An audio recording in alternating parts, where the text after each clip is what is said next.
Rudi baru saja diterima bekerja sebagai sopir ambulans di sebuah rumah sakit tua di pinggiran kota. Malam itu, ia datang lebih awal, seragamnya masih rapi, bau parfum murah bercampur sedikit aroma keringat gugup. Lorong menuju ruang administrasi sepi, hanya terdengar dengung lampu neon yang berkedip sesekali. Cat dinding terkelupas, dan udara terasa dingin meski semua jendela tertutup. Di ujung lorong, seorang paramedis senior bernama Pak Surya menunggunya. Wajahnya pucat, matanya dalam seperti orang kurang tidur. Tanpa banyak basa-basi, Pak Surya menatap Rudi lama, lalu berkata dengan nada rendah, "Kalau nanti kamu mengantar jenazah, ingat baik-baik, kalau ada suara dari belakang, jangan sekalipun menoleh atau melihat spion." Rudi terkekeh gugup, mengira itu hanya candaan untuk menakut-nakuti anak baru. Tapi tatapan Pak Surya tetap dingin, tidak ada sedikit pun gurauan. Sekitar pukul 11 malam, tugas pertama Rudi datang. Ia harus mengantar jenazah seorang wanita muda dari rumah sakit ke pemakaman desa. Proses pemindahan peti berlangsung cepat. Dua petugas mendorong peti ke belakang ambulans. Tidak ada keluarga yang mengantar, aneh, tapi Rudi tidak banyak bertanya. Ia mulai mengemudi melewati jalan pedesaan yang gelap. Lampu jalan jarang sekali, hanya ada cahaya dari lampu depan dan sirine merah yang berkedip perlahan. Kabut tipis menyelimuti, membuat jarak pandang semakin pendek. Beberapa menit perjalanan, suara ketukan pelan terdengar dari belakang. Rudi menelan ludah, mencoba mengabaikan. Ingatannya kembali pada peringatan Pak Surya. Ia memutar volume radio, tapi hanya terdengar suara statis berderit seperti bisikan samar.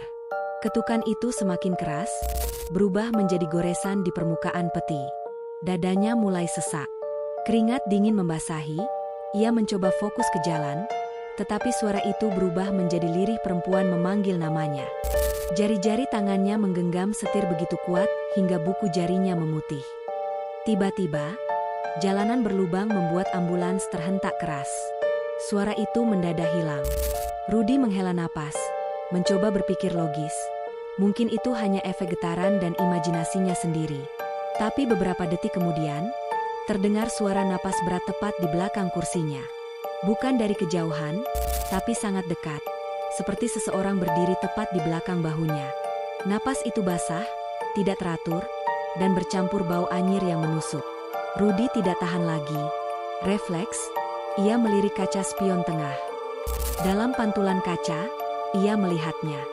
Jenazah wanita itu duduk tegak di atas peti, kepalanya miring ke kanan, senyum lebar tak wajar membelah wajah pucat kebiruan. Matanya hitam pekat tanpa bola mata, menatap langsung ke arahnya. Sirine merah berkedip lambat, membuat senyumnya terlihat semakin mengerikan. Lampu ambulans tiba-tiba mati. Jalan di depan lenyap dalam kegelapan total.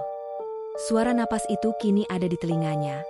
Lalu ia merasakan kuku dingin mencengkeram pundaknya. "Salah sendiri," bisiknya, dengan suara yang seakan keluar dari dua arah sekaligus. Rudi menjerit, dan pandangannya mendadak gelap. Ia terbangun di sebuah ruangan yang dingin. Bau formalin menyengat, lampu neon putih menyilaukan.